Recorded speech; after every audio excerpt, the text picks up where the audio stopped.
बिस्म बिस्मिल्लाहिर्रहमानिर्रहीम। नवाह यमन में कबीला दोस आबाद था। कबीले का सरदार तुफैल बिन उमरो रऊसा यमन में शुमार होता। तुफैल इल्म दानिशमंदी के अलावा बहुत मशहूर और ज़बरदस्त शायर भी था। उसी साल यानी 11 नवंबर में वो इत्तफाकन मक्का की तरफ आया। तुफैल बिन उमरो के आने का हाल सुनकर सरदाराने कुरैश इस्तकबाल के लिए मक्का से बाहर निकले और बड़ी इज्जत व ताज़ीम के साथ शहर में लाए। कुरैश को इस बात का अंदेशा हुआ कि कहीं मोहम्मद सल्लल्लाहु अलैहि वसल्लम से तुफैल की मुलाकात न हो जाए और तुफैल पर उनका जादू न चले। चुनांचे उन्होंने मक्का में दाखिल होते ही तुफैल से कहा कि आजकल हमारे शहर में ऐसा जादूगर पैदा हो गया है जिसने तमाम शहर को फितने में डाल दिया है। बाप बेटे से, बेटा बाप से, भाई भाई से और खाविंद बीवी से जुदा हो गया है।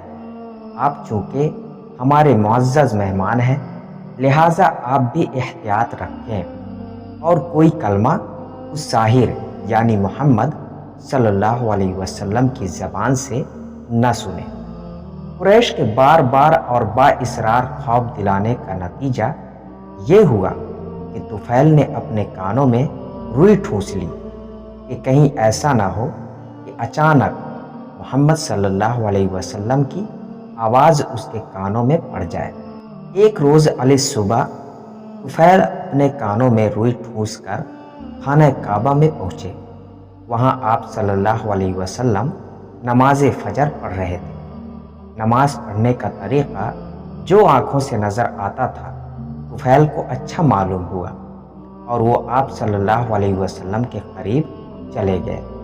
वहाँ आप सल्लल्लाहु अलैहि वसल्लम की क़िरात की आवाज़ भी कुछ कुछ सुनाई देने लगी। अब तुफैल के दिल में ये ख्याल पैदा हुआ कि आखिर मैं भी शायर हूँ, अक्लमंद हूँ। अगर इस शख्स की बातें अच्छी होंगी तो मान लूँगा, अगर बुरी हैं तो इनकार कर दूँगा।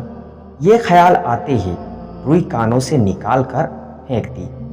नबी करीम सल्लल्लाहु अलैहि वसल्लम नमाज ख़त्म करके अपने घर की तरफ चले तो तुफैल भी आप सल्लल्लाहु अलैहि वसल्लम के पीछे पीछे हो लिए और कहा कि मुझको आप सल्लल्लाहु अलैहि वसल्लम अपनी बातें सुनाए। आप सल्लल्लाहु अलैहि वसल्लम ने कुरान मजीद पढ़कर सुनाया। तुफैल उसी वक्त मुसलमान हो गए और कहा कि आप सल्लल्लाहु अलैहि वसल्लम दुआ करें कि अल्लाह ताला मेरे ज़रिए मेरे कबीले वालों को इस्लाम कबूल करने की तौफीक दे। तुफैल रज़ियल्लाहु ताला अन्हु मक्का से अपने घर आए और तबलीग इस्लाम शुरू कर दी। सैयदना तुफैल ने आप सल्लल्लाहु अलैहि वसल्लम से कहा कि मक्का वाले आप सल्लल्लाहु अलैहि वसल्लम को बहुत सताते हैं। आप सल्लल्लाहु अलैहि वसल्लम हिजरत फरमाएं और मेरे घर चलकर रहें। आप सल्लल्लाहु अलैहि वसल्लम ने फरमाया कि जब अल्लाह ताला मुझको हिजरत का हुक्म देगा तभी हिजरत करूँगा और जिस जगह के लिए हुक्म होगा उसी जगह हिजरत करके जाऊँगा। सैयदना अबू ज़र रज़ियल्लाहु ताला अन्हु कबीला बनी गफ़ार से ताल्लुक़ रखते और मदीना यसरब के नवाही इलाका में रहते थे। मदीना में आप सल्लल्लाहु अलैहि वसल्लम की खबर सुएद बिन सामत और अय्याज़ बिन माज़ के ज़रिए पहुँची और उड़ती हुई सैयदना अबू ज़र रज़ियल्लाहु ताला अन्हु के कानों तक पहुँची तो उन्होंने अपने भाई अनीस को, जो शायर भी थे, तहकीके हाल के लिए मक्का रवाना किया। अनीस ने मक्का में आप सल्लल्लाहु अलैहि वसल्लम से मुलाकात की और मदीना वापस जाकर सैयदना अबू ज़र से ज़िक्र किया कि मैंने मोहम्मद सल्लल्लाहु अलैहि वसल्लम को एक ऐसा शख्स पाया जो नेकी की तरगीब और बदी से बचने का हुक्म देता है। अबू ज़र रज़ियल्लाहु ताला अन्हु की इस बात से कुछ तसल्ली न हो सकी। मदीना से पैदल चलकर मक्का पहुँचे। यहाँ तक कि आप सल्लल्लाहु अलैहि वसल्लम की खिदमत में याब होते ही इस्लाम कबूल किया और उसी वक्त खाना काबा में आकर जहाँ कुरैश का मजमा था بلند آواز سے کلمہ توحید پڑھا اور قرآن مجید کی جو آیات یاد کر لی تھی سنائے۔ قریش نے کہا کہ اس بے دین کو مارو، چنانچہ چاروں طرف سے لوگ پل پڑے اور مارتے مارتے بے ہوش کر دیا، جان سے مار ڈالنے پر آمادہ تھے کہ اتنے میں عباس رضی اللہ تعالی عنہ جو ابھی تک کفار ہی میں شامل تھے آ گئے۔ انہوں نے دیکھ کر فرمایا کہ یہ قبیلہ غفار کا آدمی ہے جہاں سے تم تجارت کے لیے کھجوریں لایا کرتے ہو۔ لوگ یہ سن کر ہٹ گئے۔ یہ ہوش میں آ کر اور اٹھ کر آپ صلی اللہ علیہ وسلم کے پاس آ گئے اور اگلے دن پھر اسی طرح اعلان کیا۔ قریش نے پھر زد و کوب کی، غرض مکہ میں اپنے اسلام کا اعلان کر کے اپنے وطن کو واپس آئے۔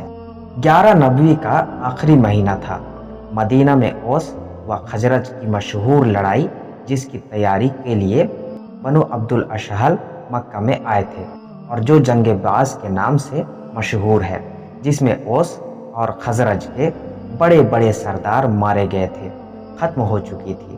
خانہ کعبہ کے حج کی تقریب میں ملک عرب کے مختلف آپ صلی اللہ علیہ وسلم سے مکہ کی طرف قافلے آنے شروع ہو گئے تھے۔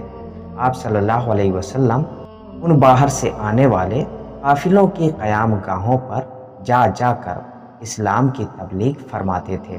ابو جہل اور ابو لہب آپ صلی اللہ علیہ وسلم کے ساتھ ساتھ لگے پھرتے تھے کہ باہر سے آنے والوں کو آپ صلی اللہ علیہ وسلم کی باتیں سننے سے روکیں۔ آپ صلی اللہ علیہ وسلم ان شریروں کے شر سے محفوظ رہنے کے لیے اکثر رات کی تاریکی میں مکہ سے باہر نکل جاتے اور 2-2 3-3 میل کے فاصلے پر چلے جاتے اور وہاں جہاں کہیں کسی قافلے کو ٹھہرا ہوا پاتے ان کے پاس جا بیٹھتے، بت پرستی کی مذمت اور توحید کا واعظ سناتے۔ چنانچہ ایک روز مکہ سے چند میل کے فاصلے پر رات کے وقت مقام عقبہ پر آپ صلی اللہ علیہ وسلم نے چند لوگوں کی باتیں کرنے کی آوازیں سنی۔ آپ صلی اللہ علیہ وسلم ان کے قریب پہنچے، دیکھا کہ 6 آدمی ہیں۔ آپ صلی اللہ علیہ وسلم ان کے پاس جا بیٹھے۔ دریافت کرنے پر معلوم ہوا کہ یثرب سے حج کرنے کے لیے آئے ہیں اور قبیلہ خزرج کے آدمی ہیں۔ آپ صلی اللہ علیہ وسلم نے ان کو اسلام کی تبلیغ کی، قرآن مجید کی آیات سنائی۔ انہوں نے ایک دوسرے کی طرف دیکھا اور فوراً اعلان لے آئے۔ یثرب کی آبادی 2 بڑے حصوں میں منقسم سمجھی جاتی تھی، ایک تو یہودی لوگ تھے اور دوسرے بت پرست۔ بت پرستوں میں اوس اور خزرج 2 زبردست اور مشہور قبیلے تھے۔ یہ لوگ یہودیوں سے یہ سنتے آ رہے تھے کہ ایک عظیم الشان نبی مبعوث ہونے والا ہے اور وہ سب پر غالب ہو کر رہے گا۔ یہ باتیں چونکہ کانوں میں پڑی ہوئی تھیں، اس لیے بھی ان لوگوں نے آپ صلی اللہ علیہ وسلم کی بات تسلیم کرنے میں سبقت کی۔ ان 6 شخصوں کے نام یہ تھے: ابو امامہ اسد بن زرارہ، یہ بنو نجار سے تھے جو آپ صلی اللہ علیہ وسلم کے رشتہ دار بھی تھے۔ انہی بزرگ نے سب سے پہلے اسلام لانے میں سبقت کی۔ عوف بن حارث، رافع بن مالک، عتبہ بن عارم، جابر بن عبداللہ، عقبہ بن عامر بن نابی۔ آپ صلی اللہ علیہ وسلم نے ان بزرگوں میں سے رافع بن مالک کو قرآن مجید میں جس قدر کے اب تک نازل ہوا تھا لکھا ہوا عطا فرمایا۔ یہ چھوٹا سا قافلہ مسلمان ہو کر یہیں سے مدینہ کو لوٹ گیا اور وعدہ کر گیا کہ ہم اپنی قوم میں جا کر اسلام کی دعوت و تبلیغ شروع کریں گے۔ چنانچہ انہوں نے جاتے ہی تبلیغ کا سلسلہ شروع کر دیا اور مدینہ کے ہر گلی کوچے میں اسلام کا چرچا ہونے لگا۔ تو میرے بھائیوں، حضور صلی اللہ علیہ وسلم کا یہ مختصر سا واقعہ امید کرتا ہوں کہ آپ کو پسند آیا ہوگا۔ ہم ملتے ہیں اگلی ویڈیو میں، تب تک کے لیے دعا کی درخواست کے ساتھ اللہ حافظ۔